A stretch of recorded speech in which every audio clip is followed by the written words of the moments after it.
Bharatiya Janata party चुनाव की प्रक्रिया का दुरुपयोग कर रही है और चुनाव आयोग जो निष्पक्ष भूमिका होनी चाहिए वो निष्पक्ष भूमिका के बजाय भाजपा की सहायक भूमिका में नजर आ रहा है। भाजपा का एक ही उद्देश्य रह गया है, साम दाम दंड भेद और यंत्र मंत्र और तंत्र के दुरुपयोग से सत्ता को हासिल करना। मतदाता सूची में गड़बड़ी को लेकर राहुल गांधी के दावों के बाद से देश की सियासत गरमाई हुई है। कांग्रेस पार्टी ने हरियाणा विधानसभा चुनाव में भी धांधली का आरोप लगाया है। रोहतक सांसद दीपेंद्र सिंह हुड्डा ने चुनाव आयोग पर हमला बोलते हुए उस पर बीजेपी के इशारे पर काम करने का आरोप लगाया है। हुड्डा ने कहा कि आयोग आज बीजेपी की सहायक की भूमिका रही है। भाजपा जो साम दाम दंड भेद की नीति पर काम कर रही है वो लोकतंत्र के लिए काफी खतरनाक है। देखिए, जो राहुल जी की यात्रा है न्याय की यात्रा है। जैसा कि आप देख रहे हैं कि बड़े पैमाने पे चुनाव के अंदर भारतीय जनता पार्टी चुनाव की प्रक्रिया का दुरुपयोग कर रही है और चुनाव आयोग जो निष्पक्ष भूमिका होनी चाहिए वो निष्पक्ष भूमिका के बजाय भाजपा की सहायक भूमिका में नजर आ रहा है।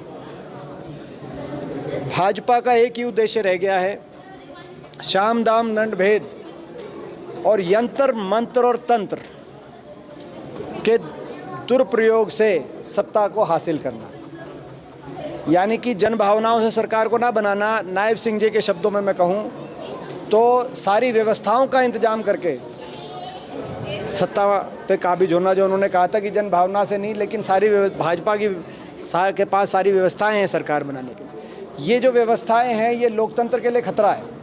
भाजपा की जो व्यवस्थाएं हैं जो जन भावनाओं से जनादेश को चुराने का काम करती हैं, भाजपा की व्यवस्थाएं, ये लोकतंत्र के लिए खतरा है। आज लोकतंत्र की साख बचाने के लिए ये लड़ाई हम लड़ रहे हैं। और जो बहुत से तथ्य राहुल जी ने रखे थे देश के सामने चुनाव की मतदाता सूची को लेकर बड़े पैमाने पे जो धांधली की जा रही है, उसका एक और इसका जो सबसे बड़ी बात ये है कि चुनाव आयोग हमें मतदाता की सूची ही नहीं दे रहा इलेक्ट्रॉनिक कॉपी में, केवल हार्ड कॉपी देता है ताकि उसको कंपेयर देख ना पाए। एक लगना पड़े, 6 महीने लगे एक विधानसभा देखने में कर्नाटक में।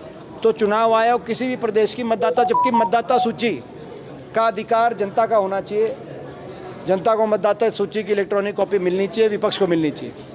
हरियाणा में भी बड़े पैमाने पे गड़बड़ियाँ हुई हैं और हरियाणा का भी हम दिखवा रहे हैं। जल्दी सारी तथ्यों के साथ हम भी सारे तथ्य हरियाणा की जनता के सामने रखेंगे। बताते चलें कि दीपेंद्र हुड्डा शाहबाद से कांग्रेस विधायक रामकरण काला द्वारा त्योड़ा गांव में आयोजित भंडारे में शामिल होने पहुंचे थे, जहां उनके स्थानीय कांग्रेस कार्यकर्ताओं ने भव्य स्वागत किया। शाहबाद से राजेश नावल्टी, पंजाब केसरी टीवी। हमसे जुड़े रहने के लिए हमारे YouTube चैनल को सब्सक्राइब करें और नई वीडियो की नोटिफिकेशन के लिए बेल आइकॉन को दबाएं। अगर आप ये वीडियो Facebook पर देख रहे हैं तो लाइक जरूर करें और ज्यादा से ज्यादा शेयर करें। धन्यवाद।